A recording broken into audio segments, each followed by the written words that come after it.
Hello everyone and welcome to Ask Concussion Doc episode number 110. Today's episode is all about dysregulation of the autonomic nervous system, sometimes called dysautonomia.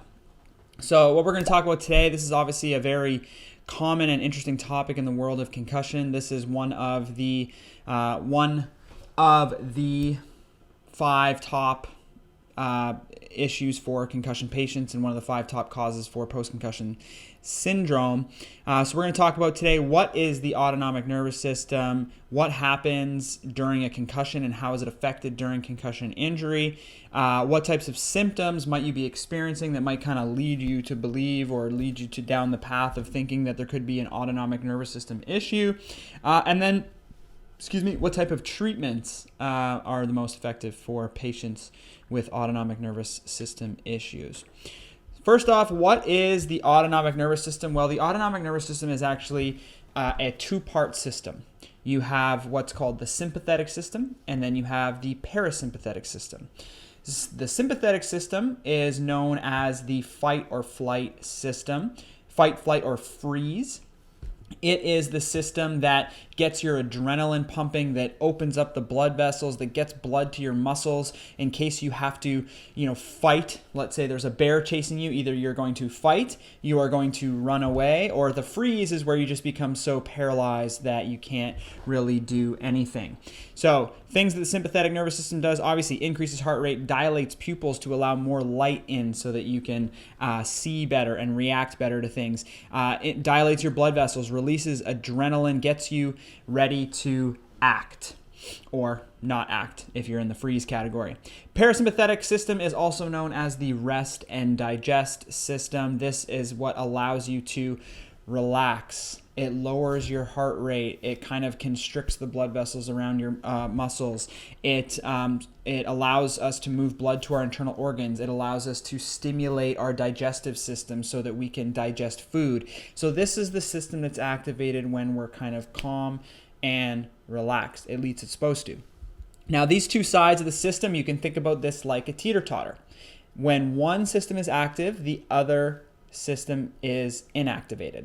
So they kind of work in this balance, okay? So generally, when one is active, the other is inactive. So if you think about parasympathetic, sympathetic, when the sympathetic system goes up, the heart rate rises, but the parasympathetic is down, which lowers the heart rate. So you get a rise in heart rate. In the reverse, the opposite happens. Parasympathetic stimulates digestion. Sympathetic system shuts off digestion, all right? So that's how the 2 systems work in balance, and there's a variety of things that they do throughout the body. So it's important for these systems to work like a teeter-totter, and if you have an overload of one over the other one, you end up with this imbalance, which is called dysautonomia or autonomic nervous system dysfunction. Obviously, there's varying degrees of this in post-concussion patients. Dysautonomia is caused by a variety of different things. It's not just concussion injuries, right? It can be connective tissue disorders. It can be alcoholism. It can be a whole bunch of different, factors that can cause it. Diabetes, autoimmune diseases, et cetera, et cetera, et cetera. So I'm going to talk about concussion and how the autonomic nervous system affects patients following concussion. So after concussion, what we typically see is what's called a sympathetic dominance. So the sympathetic system takes over, the parasympathetic goes down, right? So let's think about this. And for my concussion patients out there, you're obviously going to feel, very much like this is you for the most part. So what's going to happen? Well, we are going to have high heart rate. We are going to have activation of our adrenal glands. We're going to feel, potentially sweating, potentially increased body temperature, potentially increased mental confusion. All of the things that happen from a sympathetic standpoint. You may have dilation of the pupils. We see this often after concussion injury, and that will allow more light in. This may be the result of light sensitivity. So if you think about the sympathetic system, this obviously makes sense for concussion patients. This is going to be the things that they always, kind of feel, right? So when your adrenaline system, your sympathetic system is going crazy, what else, suffers? Well, digestion tends to suffer. So patients will often feel bloated, have maybe increased food sensitivities to things that they've never had before, difficulty sleeping, falling asleep, staying asleep, all of these things because of this imbalance, right? So I'm sure this sounds very familiar to all of our concussion patients. Essentially, your nervous system is in a constant state of fight or flight. Everything is perceived as a threat. So even when there's minimal things happening, like a loud noise or bright lights or something like that in a crowd, everything is on edge and everything can kind of tip you over the edge. And that is the challenge, okay? For most people after concussion, this is actually fairly short-lived. And I'm just going to give you an example. One way that we typically measure autonomic nervous system dysfunction is through exertional testing. If somebody has high sympathetic dominance, they are generally exercise intolerant. They can't do exercise. Their heart rate doesn't allow to go up. They're not able to accommodate blood flow properly. Their heart rate variability is off. All of these factors weigh in on whether somebody will be exercise intolerant. So one of the tests that's been done for this is the Buffalo Concussion Treadmill test. And we've seen in the literature that the treadmill test for the most part is normal in patients that are fully recovered after about a month. So the treadmill test generally, if you test somebody on the treadmill within the first 2 weeks, if that treadmill test is normal, there's a good chance that they're going to be recovered fully symptomatically after a month. If that treadmill test is abnormal, they tend to be the people that still have symptoms after a month. So there's a bit of a correlation here with whether or not they pass or fail the treadmill test, which might lead us down the path of realizing that dysautonomia or autonomic nervous system dysfunction is one of the main drivers or a major driver of persistent concussion symptoms.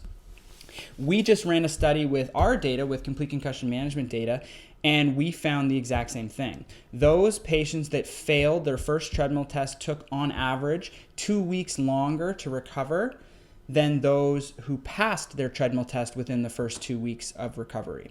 So you can see here, 2 weeks longer might not seem like a lot, but if you keep in mind that complete concussion management clinics are actually engaging patients in active rehab and treating these patients, that ends up being quite a bit, because on average, less than 5% of our patients go on to have persistent symptoms. So if you think about delaying that 2 weeks, you're putting patients into that category. So it's super, super, super important that that patients are treated if they do fail the Buffalo treadmill test, but in a lot of cases they don't. If we just left them to their own devices, a failure of the Buffalo treadmill test is correlated with who is likely to have more prolonged recovery in the future.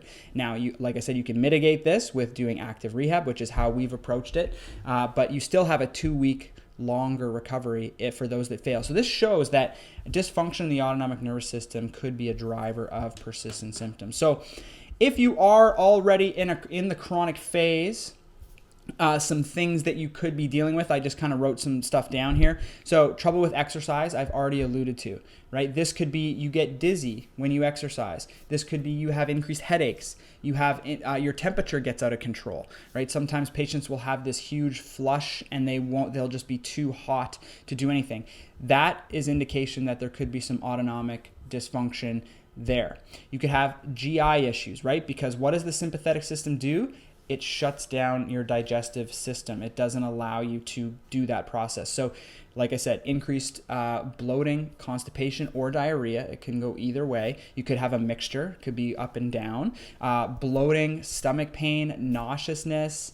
You could develop food sensitivities, as I mentioned already, that weren't ever there before. All of a sudden, somebody may just become intolerant to dairy or intolerant to gluten or some other things. This is indication that potentially your digestive system is shut down, and that could be because, in part, due to the autonomic nervous system. Okay, so that's something to keep in mind. Lightheadedness, right? If we think about how the autonomic nervous system controls blood flow, so typically when I talk about PCS, I talk about the 5 main causes, and one of the 5 main causes I usually lump into a category I call blood flow. But the reason the blood flow impairment is there is because of the dysfunction of the autonomic nervous system. So blood flow is just an easier thing for people to understand, but generally this isn't like necessarily just cerebral blood flow. This is full systemic blood flow, which is controlled by the autonomic nervous system. Your heart rate variability, which is how your heart rate fluctuates beat to beat to be able to correspond to the demands that are placed on your system. Another thing called neurovascular coupling, which is how blood flow is shunted around the brain to go to the areas that need it, right? This allows us to keep our brain active. If you have a dysautonomia and that system is affected, you're not going to be able to shunt blood around to the right spot. So if you are doing a cognitive or physical task and you're not able to get blood to where it's needed, you're going to become symptomatic. You're going to have issues in trying to do that. So translation, when you're not getting sufficient blood flow to the brain, you feel lightheaded. The reason why we faint, right? If you stand up too quickly and you feel like, whoa, I'm going to faint. And if you do faint, the reason why we faint is because our brain is not getting enough oxygen. So it's actually a safety mechanism, because if we go down, what happens is the blood then just allows gravity, just allows enough blood oxygen to get to our brains to kind of regain consciousness. So it's almost like an inbound safety mechanism if you're not getting enough blood to the brain.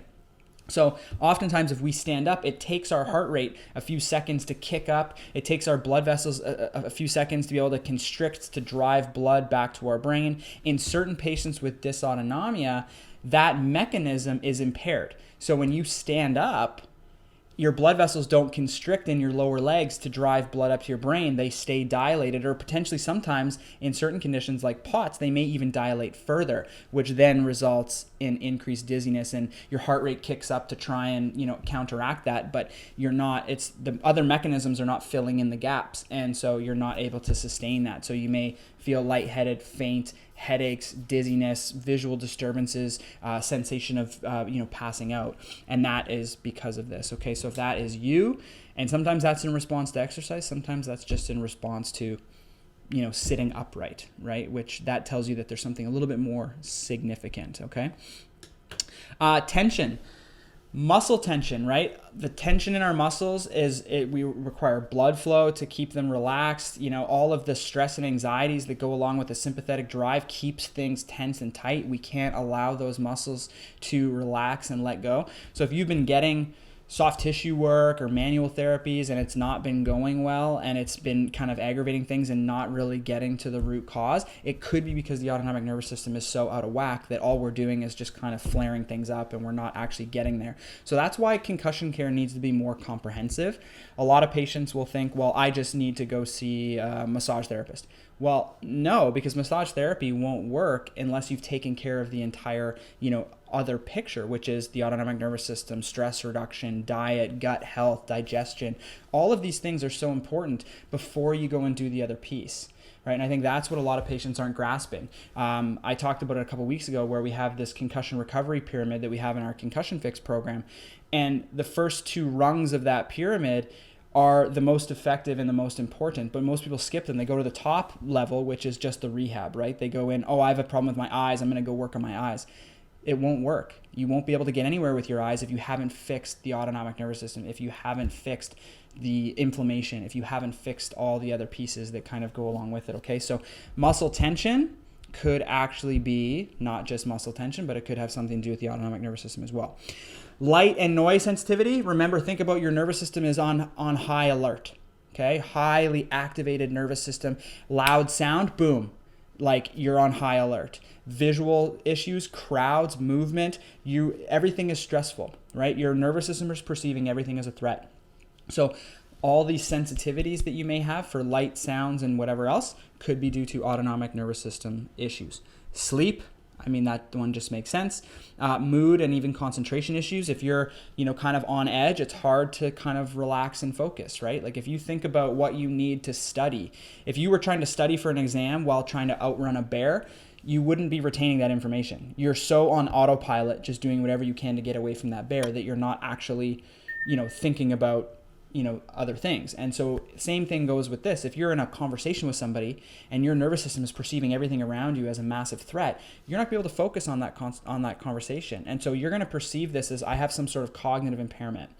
And the actual thing may actually be just like an autonomic nervous system issue. If you could calm your nervous system down, you could potentially be able to focus better. So there's a lot of things that kind of go into this, right? It's a very multi-system thing. And the thing about concussion is it affects multi-system.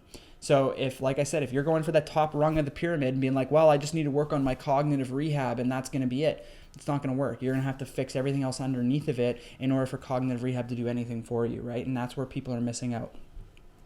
How is this diagnosed? Well, we have to think of this dysfunction on a bit of a spectrum, right? Like I said, it's a teeter-totter. Your teeter-totter could be like this, or your teeter-totter could be like this, okay? And what works for the teeter-totter like this doesn't work for the teeter-totter that's like this, all right? So It's all figuring out like kind of how severe it is. My initial thing with a concussion patient, if somebody comes in to see me after a few months, let's say, okay, first thing I do, I'm going to do a neurological examination, just basic stuff. This has nothing to do with the autonomic nervous system. I'm just checking their overall neurological function.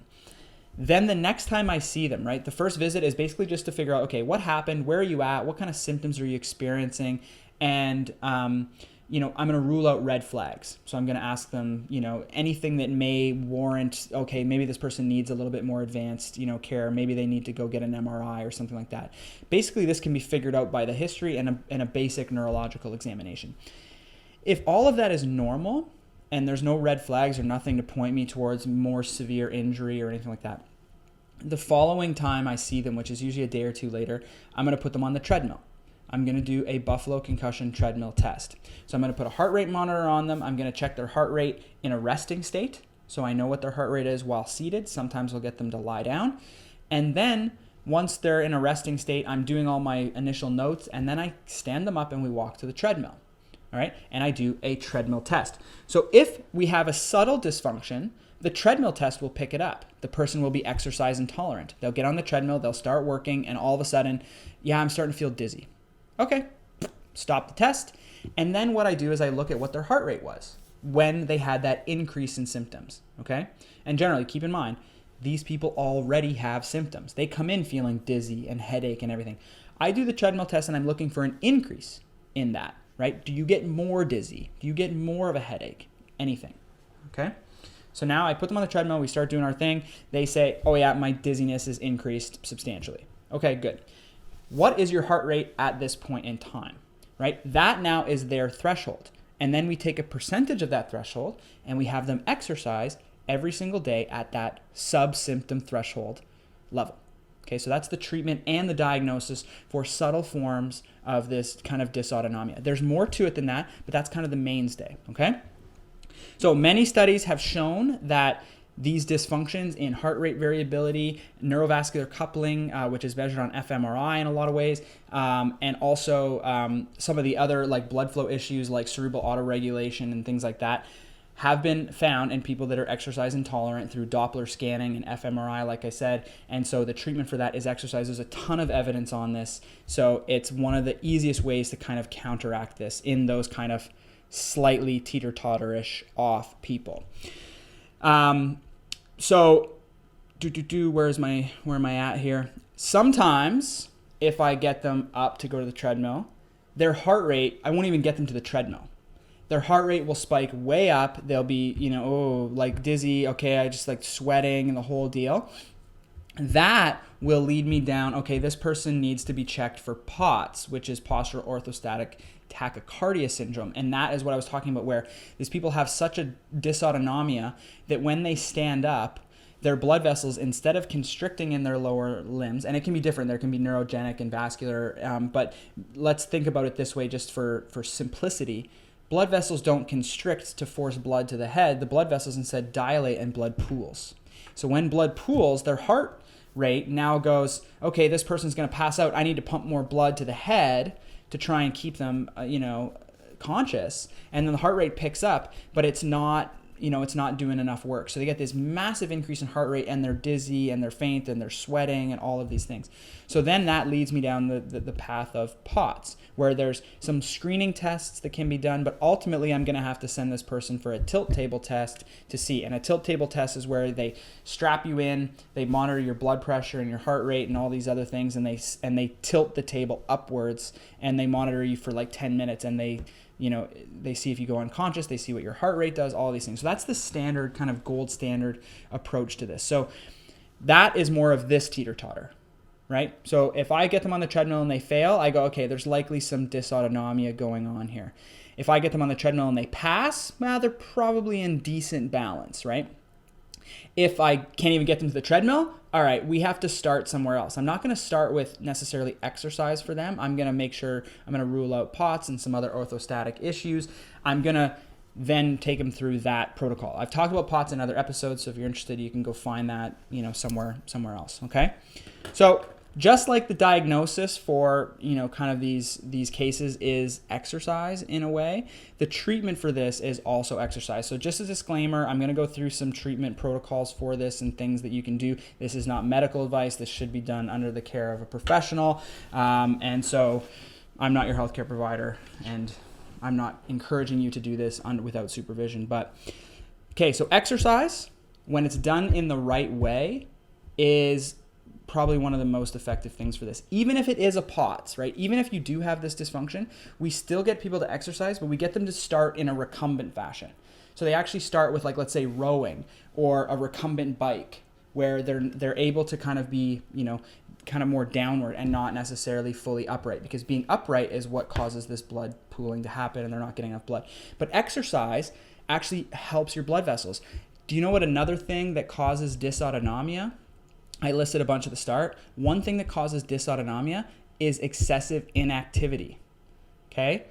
What do we tell concussion patients in a lot of times? Rest. Do nothing.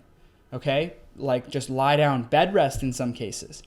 That will cause your autonomic nervous system and the way it controls your blood vessels to become inhibited. It will affect your autonomic nervous system and you won't be able to respond. So that is a cause of dysautonomia. This is why I have such a hate on for people telling patients to rest. No, you should be doing activity. You should be moving. You should be doing light physical activity within the first couple days after your injury. The evidence shows that this gets people better faster, and this is probably why. You're not allowing people to sink into this dysautonomia type of phase. Sometimes you have no control over it, but I think we could probably prevent a lot of these by doing this right. Okay? So we put you on the treadmill. We figure out what your threshold is. Then we give you a sub-symptom threshold exercise protocol, 80 to 90% of whatever your threshold heart rate was. And we have you exercise at that rate every single day, okay, for a week or two. And then we bring you back in, and then we see how you do on the treadmill test again. Are you able to pass? If so, okay, good. Just keep exercising. If you're not able to pass, we give you a new heart rate, and we slowly, gradually work you up until you can fully pass. So exercise is one of the mainstays for helping to affect your autonomic nervous system balance, okay? Breathing exercises. So this is for all levels of dysfunction, but oftentimes if it's way up here, you may have to start with breathing exercises.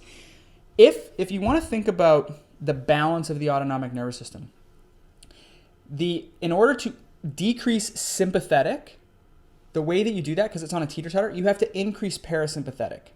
By increasing parasympathetic, we can deactivate sympathetic, right? So if we have this high sympathetic overdrive, we have to think of things we can do to activate the parasympathetic system.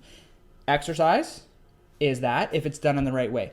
Too much exercise, going too hard, can have a more stimulatory effect. So you have to do this in a sub-symptom threshold way, at least to start. You can ramp up as you get better at it, as you get in better shape, but to start, you want to stick with that sub-symptom threshold. The other thing, like I was just saying, is breathing exercises.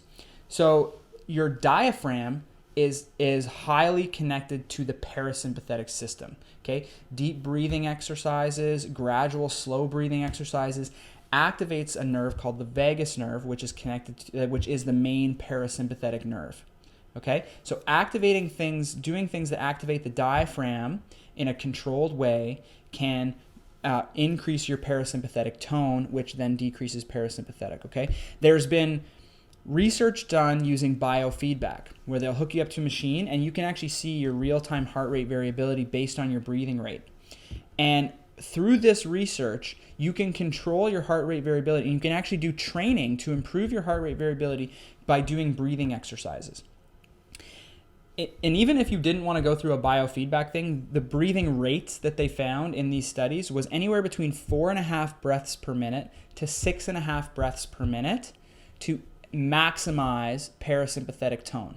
So if you think about, time yourself for a minute and breathe slowly, deeply, full diaphragmatic breaths, okay? Breathe in and then exhale slowly, and then breathe in and exhale slowly. If you get your breathing rate down to 4.5 to 6.5 breaths per minute, and you do that for a few minutes, let's say you start with 3 minutes and gradually work yourself up to 15 to 20 minutes, that will have tremendous impact on your vagus nerve and tremendous impact on your parasympathetic system, which will then improve your sleep, improve all the other things that go along with increased parasympathetic activity like digestion.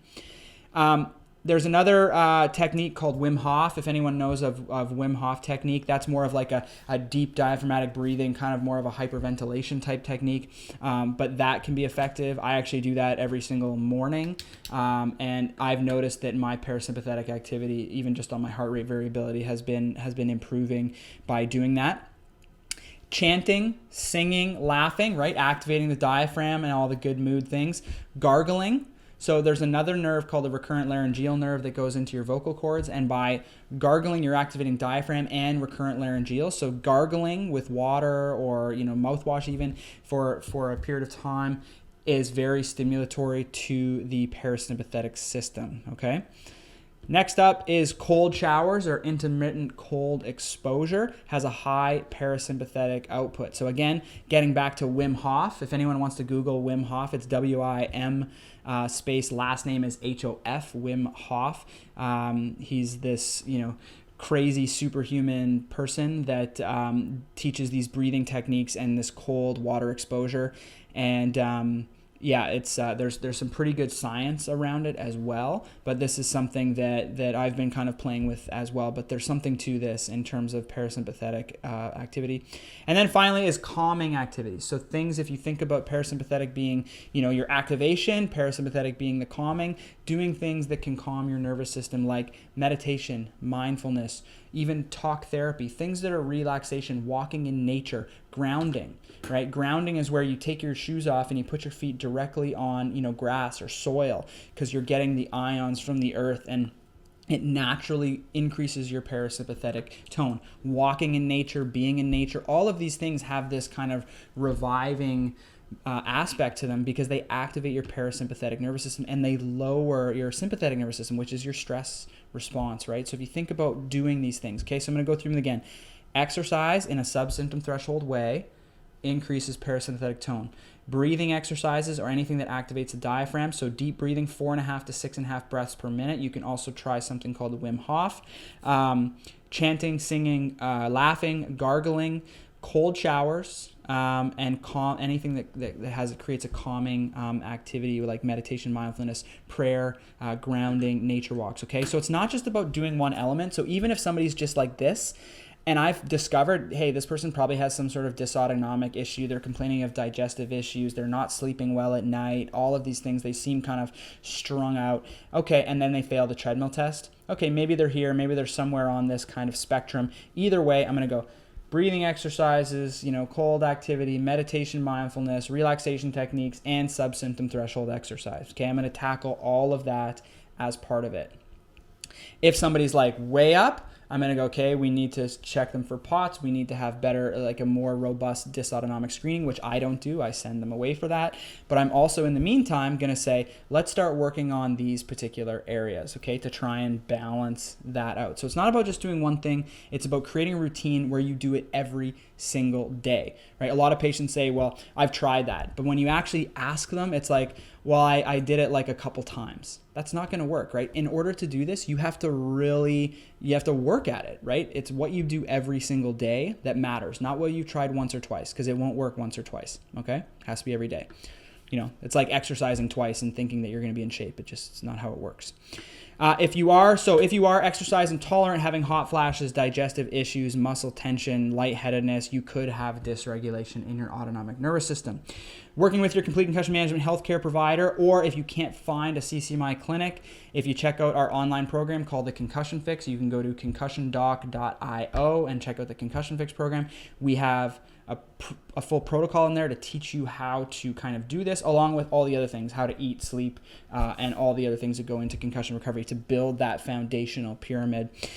So I think it can start making a huge dent in your recovery if you feel that you've kind of plateaued or aren't getting the help you need. So this is probably one of the most overlooked and underappreciated areas. Most medical professionals, healthcare professionals, don't have good understanding of how the autonomic nervous system works and how they can actually affect it and how it's affected in concussion.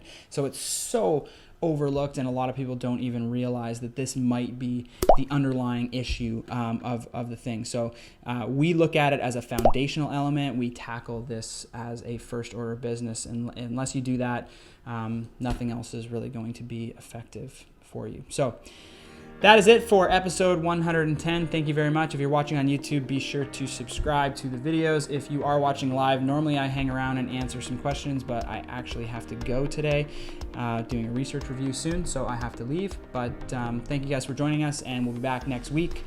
The topic, I can't remember what it is off the top of my head, but thanks guys for joining. Cheers.